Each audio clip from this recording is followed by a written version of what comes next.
అందరికీ నమస్తే. Welcome to our channel. మహాపాపంలో మరో ఘోరమైన విషయం వెలుగులోకి వచ్చింది. ఇదేమిటి అంటే, మనం ఎంతో పవిత్రంగా భావించే తిరుమల తిరుపతి వెంకటేశ్వర స్వామి ప్రసాదంలో వాడేటువంటి కల్తీలో నెయ్యి జరిగిందనేది బయటపడింది. అయితే ఆ కల్తీ నెయ్యిలో మరి టాయిలెట్స్ యూజ్ చేసే క్లీనర్స్ కెమికల్స్ ని యూజ్ చేశారు అనేది స్థితి అయితే బయటపెట్టింది. సో ఈ అంశం పైన మనతో పాటు చర్చించడానికి ఉన్నారు కెమికల్ ఇంజనీర్ పరుచూరి మల్లిక్ గారు. సార్ నమస్తే. నమస్తే అండి. సార్, ఒక విషయం అయితే ఇప్పుడు బాగా హల్చల్ అవుతుంది. మనం ఎంతో పవిత్రంగా భావించేటువంటి వెంకటేశ్వర స్వామి ప్రసాదంలో కల్తీ జరిగిందనే విషయం తెలుసు. అయితే ఆ కల్తీలో కొన్ని కెమికల్స్ యూజ్ చేశారు. అది ఏకంగా టాయిలెట్ క్లీనర్స్ లో వాడే కెమికల్స్, కొన్ని మిశ్రమ పదార్థాలను యూజ్ చేశారు అనేది ఒక వార్త వచ్చింది. అసలు ఆ పదార్థం ఏంటి, అసలు కెమికల్స్ ఏంటి సార్ అది? ఇది యాక్చువల్గా సిట్ రిపోర్ట్ లో ఆల్రెడీ వాళ్ళు ఇచ్చిన డీటెయిల్స్ ఏంటంటే palm oil, palm kernel oil, palm styrene, lactic acid, అట్లాగే లప్సా అని చెప్పి లప్సా ఉమ్. స్లరీ యాసిడ్ అని చెప్పి లప్సా అంటే ఒక ఫుల్ ఫామ్ ఉందండి నేమ్ మెన్షన్ లప్సా? చేయండి. లీనియర్ ఆల్కైల్ బెంజైల్ సల్ఫోనేట్ అంటారు. Okay, okay. అదేంటంటే యాక్చువల్గా ఫస్ట్ జనరేషన్ టాయిలెట్ క్లీనర్. అది ఉమ్. యాక్చువల్గా అది టాయిలెట్ క్లీనర్ గా కూడా వద్దు అని చెప్పి ఇప్పుడు ఉమ్. వచ్చే థర్డ్ జనరేషన్ లో వాటిని ఆపేశారు. ఇప్పుడు ఓకే. ఆపేసి టాయిలెట్ క్లీనర్ గా కూడా పనికిరాదు అనుకున్నది. ఫస్ట్ జనరేషన్ హార్పిక్ లో ఉండింది. అట్లాగే మనకి విమ్ డిష్ వాషర్లు కానీ లేకపోతే ఇటువంటి వాటిల్లో ఉంది. ఉమ్. దీన్ని ఏంటంటే ఇండస్ట్రీలో లాండరింగ్ కోసం వాడతారు. అంటే ఇప్పుడు మనకు బయట బట్టలు లాండరింగ్ ఉతకడం కోసం ఎట్లా వాడతామో ఇండస్ట్రియల్లో కొన్ని పర్పస్ లైక్ గ్రీజులు ఇటువంటి క్లీన్ చేయడానికో లేకపోతే ఇటువంటి వాటికి వాడతారు. ఎందుకంటే అంటే అది ప్రత్యేకించి నొరలాగా ఇదే వస్తుంది. వాడడానికి గల కారణం ఏంటంటే, ఇది వాడితే ఆ నెయ్యిలాగా స్మెల్ వచ్చేది ఏదైనా గుణాలు ఏమైనా బయటపడతాయా? ఇది ఎందుకు వాడారు, అంత ప్రమాదకరమని మీరే ఏంటంటే చెప్తున్నారు? ఇది ఒకటండి. ఇక్కడ సిట్ ఏంటంటే ఇది వాడారు అని చెప్పారు కానీ ఖచ్చితంగా మిక్స్ ఎలా కలిపారు ఏంటి అటువంటి క్లియర్ స్టేట్మెంట్స్ ఏవి లేవు. But okay. వాళ్ళు మెన్షన్ చేసింది ఏంటంటే ఉమ్. అరిస్టో కెమికల్స్ అని చెప్పి ఒక కంపెనీ దగ్గర ఏదైతే బోలేబాబా ఉందో ఉమ్. బోలేబాబా వాళ్ళు 8,900 కేజీలు, ఓకే. హ్యూజ్ హ్యూజ్ క్వాంటిటీ అన్నమాట. 8,900 కేజీలు లప్సా కొన్నారు. ఉమ్. ఆ లప్సా 8,900 కేజీల లప్సాని ఏం చేశారు అనేదే ఇక్కడ కీ పాయింట్. అక్కడ ఏంటంటే ఇండస్ట్రీలో ఏదైనా క్లీనింగ్ కింద వాడారా, టాయిలెట్ క్లీనర్ లాగా ఇండస్ట్రీలో మెషిన్ క్లీనింగ్ వాడారా అంటే 8,900 కేజీలు ప్లాంట్ క్లీనింగ్ అవసరం లేదు. అవును, అవును. అంత హ్యూజ్ క్వాంటిటీ అవసరం లేదు. ఇది ఖచ్చితంగా మిక్స్ చేశారా, లేకపోతే ఇక్కడ టూ ఆప్షన్స్ ఉన్నాయి. ఒకటి డైరెక్ట్ మిక్స్ చేయటం. ఏదైతే మనకి వెజిటేబుల్ ఆయిల్స్ కలిపారు అంటున్నారు, పామ్ ఆయిల్, పామ్ కెర్నలో, పామ్ స్టీరినో, ఉమ్. వీటి వాసన ఇప్పుడు ఇవన్నీ కూడా మీకు ఏంటంటే మనం బయట పామ్ ఆయిల్ ప్యాకెట్ తెచ్చుకున్నాం అనుకోండి, ఎవరు బయట బండ్లు ఉన్నాయి చూసారా, ప్రతి ఒక్కరు వాడేది పామ్ ఆయిలే. అవును, వాళ్ళ దగ్గరికి వెళ్ళి తీసుకుంటే పామ్ ఆయిల్ అది మనకి లిక్విడ్ లానే కనపడుతుంది. దానికి నెయ్యి టెక్స్చర్ కానీ ఇటువంటి ఏవి కనపడవు. అవును. ఇక్కడ పామ్ ఆయిల్ కి నెయ్యి వాసన రాదు, పామ్ ఆయిల్ వాసనే వస్తుంది. ఉమ్. సో ఈ పామ్ ఆయిల్ యొక్క వెజిటేబుల్ వాసన మాస్క్ చేయటానికి నెంబర్ వన్. రెండోది, దీంట్లో నెయ్యి వాసన తెప్పియటానికి సంథింగ్ ఏదో కలిపారు. ఉమ్. ఆ కలిపింది నెయ్యి ఫ్లేవరు, నెయ్యి టెక్స్చరు ఇవి తీసుకొచ్చింది. ఇవి ఓకే. తీసుకొస్తూ దాంతో పాటు కొన్ని వేరే చెడు వాసనలు ఏమన్నా తీసుకొచ్చింది అనుకోండి, ఉమ్. వాటిని మాస్క్ చేయటానికో లేకపోతే వాటిని క్లీన్ చేయటానికో.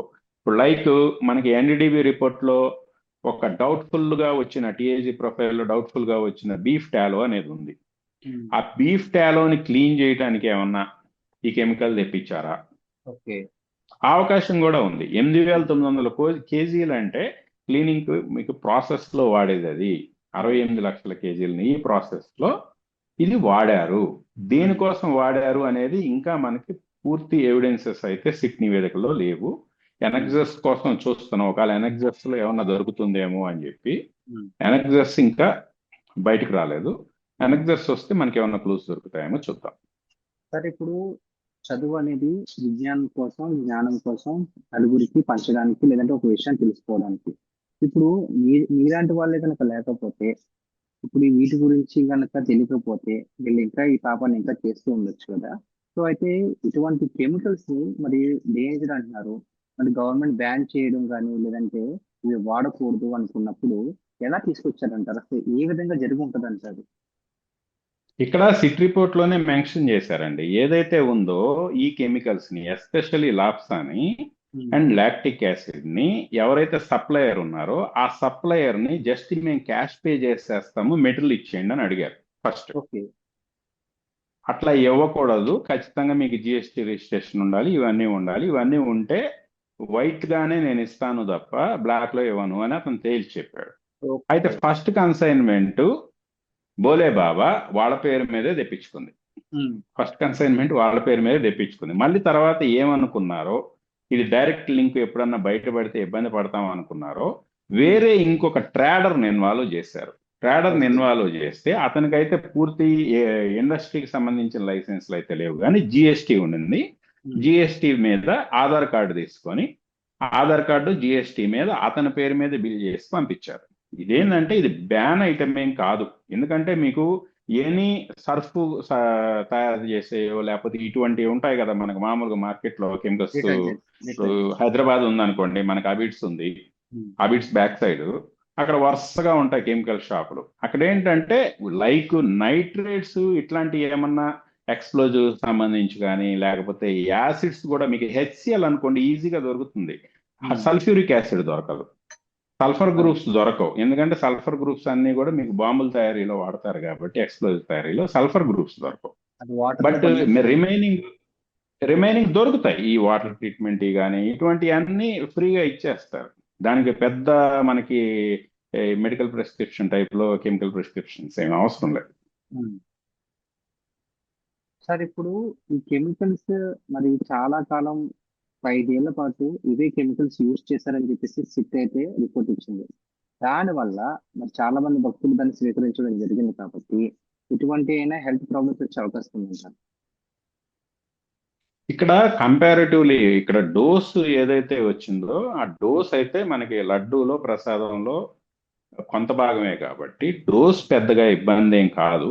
కాకపోతే సివియర్ మనకి ఇప్పుడు మామూలుగా సబ్బు తింటా ఉంటారు పిల్లలు, లేకపోతే ఇట్లా ఇప్పుడు టాయిలెట్ క్లీనర్స్ అనగానే హెచ్సిఎల్ ప్లస్ ఇటువంటి కాంపౌండ్స్ అన్ని కలిపి ఉంటాయి టాయిలెట్ క్లీనర్స్ హార్పిక్ లో ఇట్లో. సో అంత సివియర్ ఏం కాదు, బట్ ఇక్కడ నైతికత ఇంపార్టెంట్. అవును సార్, అవును. నైతికత ఇంపార్టెంట్. ఒక ప్రసాదం, పవిత్రంగా భావించే ప్రసాదంలో టాయిలెట్ క్లీనర్స్ సంబంధించిన కెమికల్స్ కూడా వేసేసారు అంటే ఇంకా ఏమేమి వేయగలరు? అది మెయిన్.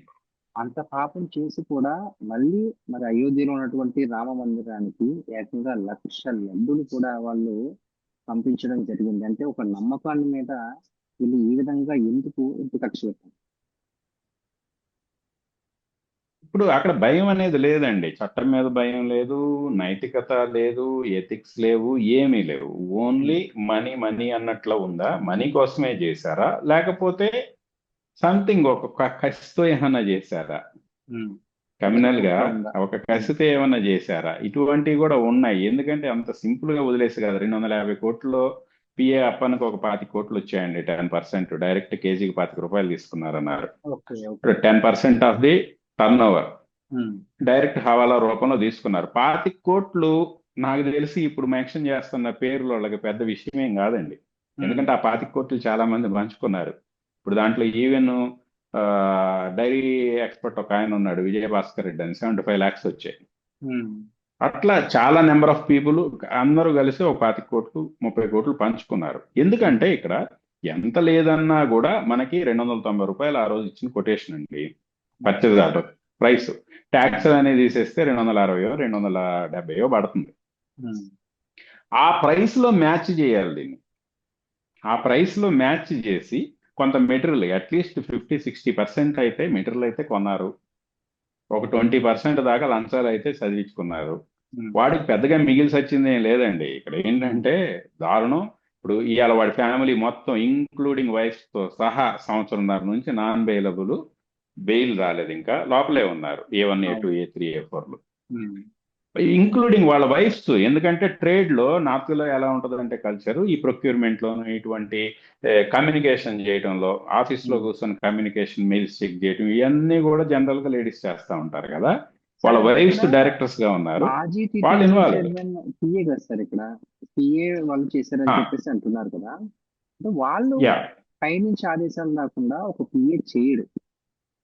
సో పైనుంచి అసలు ఒక ఆదేశాలు పిఏ వస్తున్నాయి. పిఏ 25 కోట్లు తీసుకుంటా ఉంటే మరి అసలు ఆయన ఎంత తీసుకోవాలి? ఉమ్. అసలు పిఏకి 25 కోట్లు ఇచ్చే జాబు పై వాళ్ళు వదిలిపెడతారా సింపుల్ గా? ఇక్కడ ఏంటంటే ఒక 36 మందిలో సరే కంపెనీల బ్యాచ్ ఒక 10 మందిని తీసేస్తే ఉమ్. ఆల్మోస్ట్ ఒక 15 మెంబర్స్ అయితే టీటీడీ వాళ్ళు ఎంప్లాయీస్ కానీ, లేకపోతే ఆ రోజు బోర్డుకు సంబంధించిన వాళ్ళు కానీ, లేకపోతే కన్సల్టెంట్లు కానీ వీళ్ళు ఉన్నారు కదా. వీళ్ళందరూ హై లెవెల్, చిన్నోళ్ళు కాదు, అందరూ కూడా చీఫ్ సైంటిస్టులు. ఇదివరకు వేరే ఎన్డీఆర్ఐలో చీఫ్ సైంటిస్ట్ గా చేసిన వాళ్ళు, ఉమ్. ఇట్లా సైంటిస్టులు అంతా కూడా చాలా పెద్ద పెద్ద ప్రొఫెసర్స్, డాక్టర్స్ అండి, పిహెచ్డీలు చేసిన వాళ్ళు అంతా. ఉమ్. అటువంటి వాళ్ళు, లేకపోతే జిఎం ప్రొక్యూర్మెంట్, లేకపోతే డిప్యూటీ ఈఓ వేర్ హౌస్, ఉమ్. వీళ్ళంతా పెద్ద పొజిషన్లు. వీళ్ళందరూ ఒక పిఏ పర్సనల్ అసిస్టెంట్ అక్కడ చైర్మన్ గారికి ఛాయలు అంది ఇచ్చేవాడు మాట వింటారా చెప్పండి? పైనుంచి ఉమ్. ఒకవేళ పక్కాగా అరే ఇదంతా వీడు చూసుకుంటాడు మీరు చూడండి అంతే తప్ప. అంతే సార్. సార్ ఇక్కడ డౌట్ ఏంటంటే 2019కి ముందు, అంటే జగన్మోహన్ రెడ్డి గారు అధికారంలోకి రాకముందు తిరుమలలో వాడేది నందిని బ్రాండ్ నెయ్యి అని చెప్పేసి తెలుసు.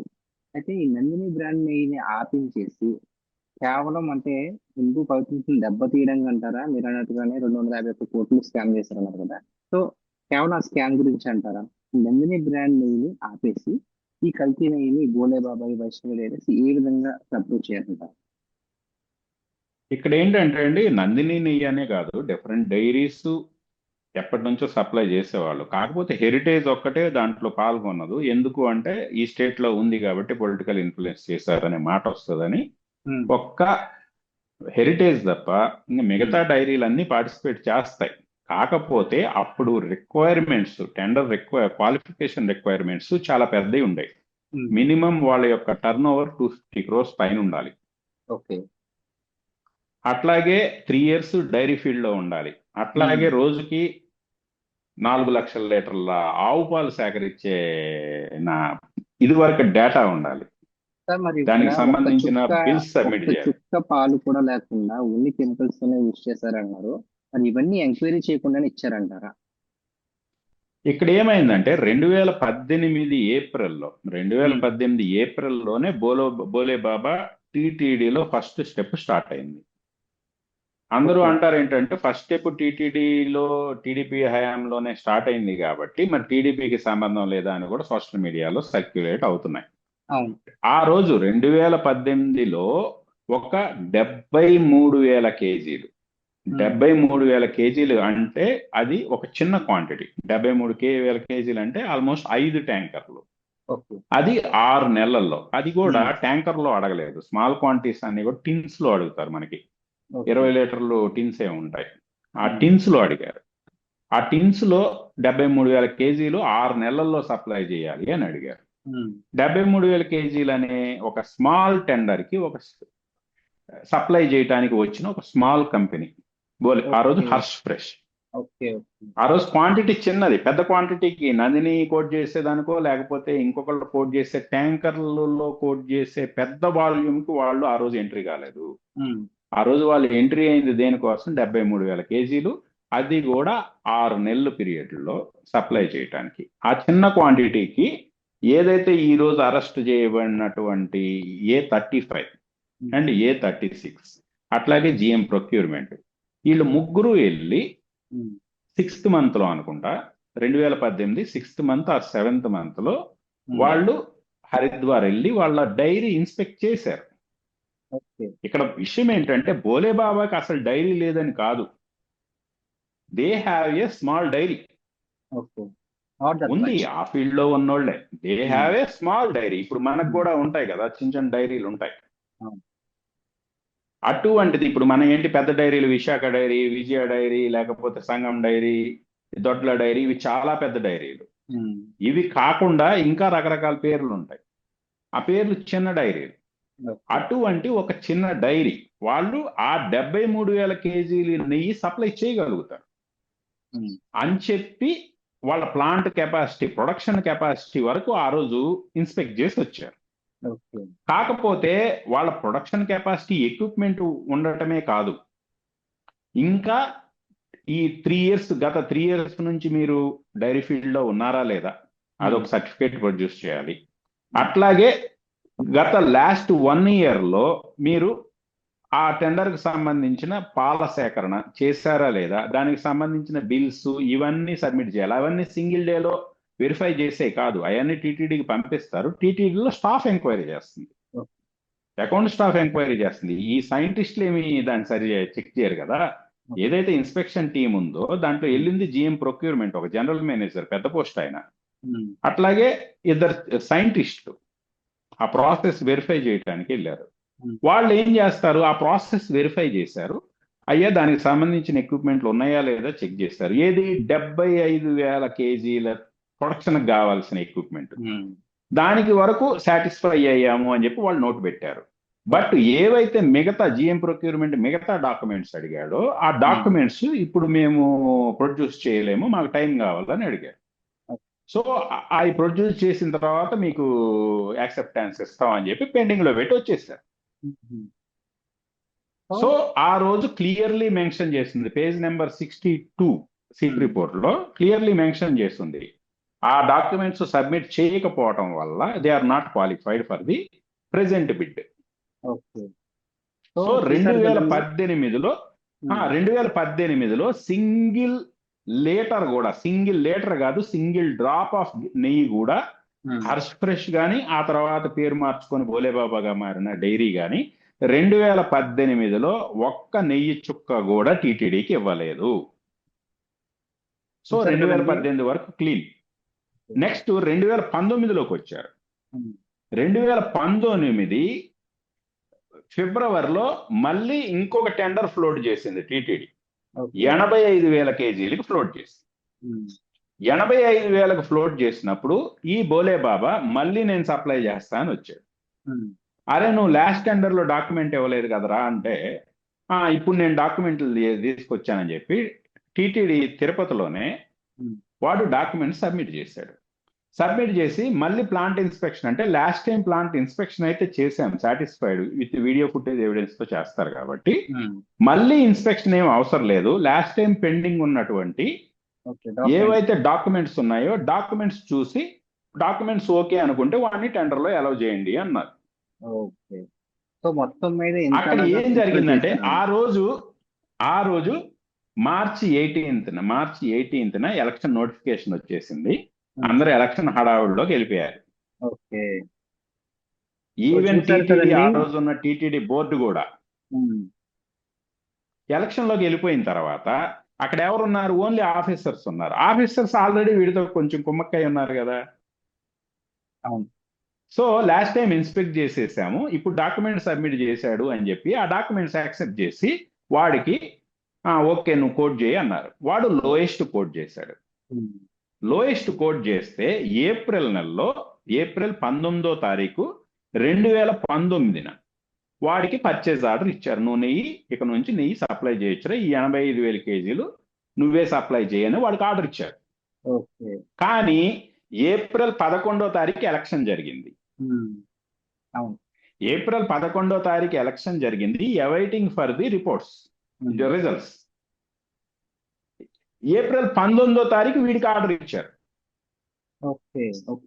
సో ఇక్కడ ఈ సోషల్ మీడియాలో ప్రస్తుతం నడిపిస్తున్నటువంటి ఈ వాదన ఎలా నిలబడుతుంది? టీడీపీ గవర్నమెంట్ తో టైంలోనే వీళ్ళు ఎంటర్ అయ్యారు, టీడీపీకి కూడా సంబంధం ఉందని బురద రాద్దాము అనుకుంటే, అసలు ఆ రోజు మీకు ఇంకోటి కూడా గుర్తుండి ఉండదు, ఆ రోజు చీఫ్ సెక్రటరీ ఎంత ఇది చేశాడు.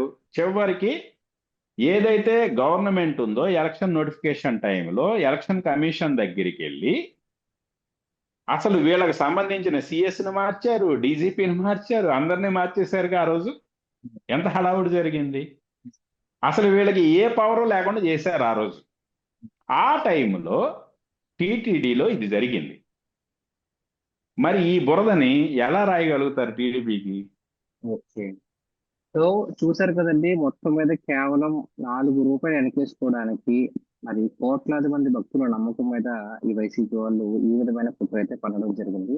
Sir thank you so much sir, మాకు తెలియని ఎన్నో విషయాలను మాకు తెలియజేస్తుంది. Yeah, thank you.